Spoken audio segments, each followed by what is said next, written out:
Donc pour une entorse de cheville, nous allons voir un taping qui est très efficace. Donc le but sera, avec un double éventail, d'aller drainer au niveau de la zone où nous avons du liquide, où il y a eu un saignement. Premier éventail, vous voyez que l'embase est très postérieure. Donc il faut mettre l'embase derrière le péroné pour que les deux premiers brins passent derrière le péroné. Je me suis mis en flexion dorsale pour le premier brin et dès que j'arrive au niveau du péroné, j'inverse les paramètres et je me mets un petit peu en inversion. Donc flexion dorsale, dès qu'on arrive au niveau du péroné, on inverse les paramètres. La main droite, regardez, met la peau en tension et on pose le tape et on chauffe.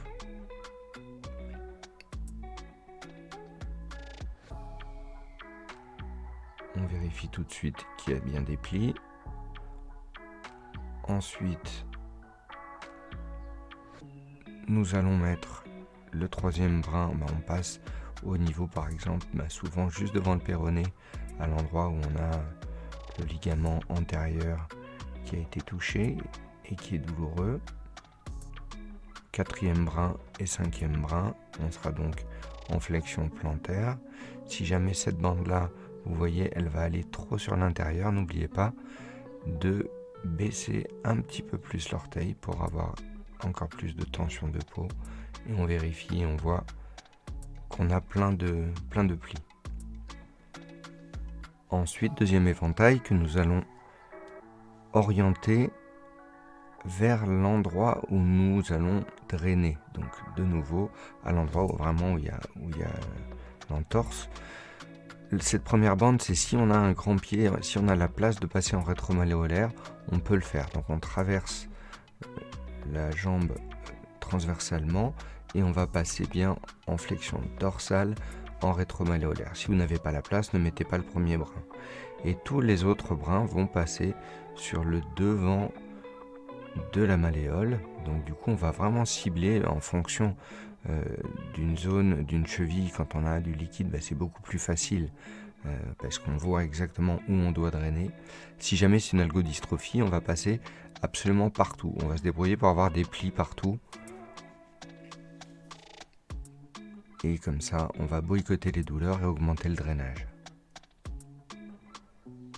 Voilà, l'importance de bien fermer le montage par contre.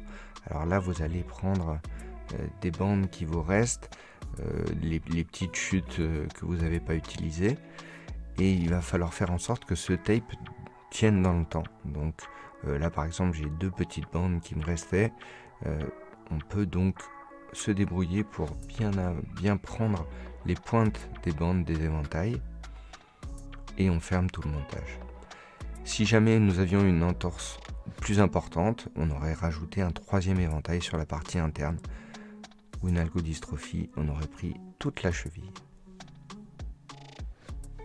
Si nous avons besoin de stabilité, on peut mettre une petite bande coupée en X.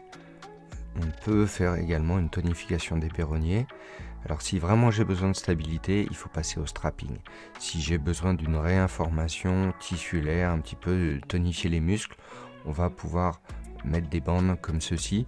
Si je veux plus de rappel, je mets des bandes plus grandes, entières et plus de tension pour avoir plus de soutien. Mais on peut très bien mixer tape et strap.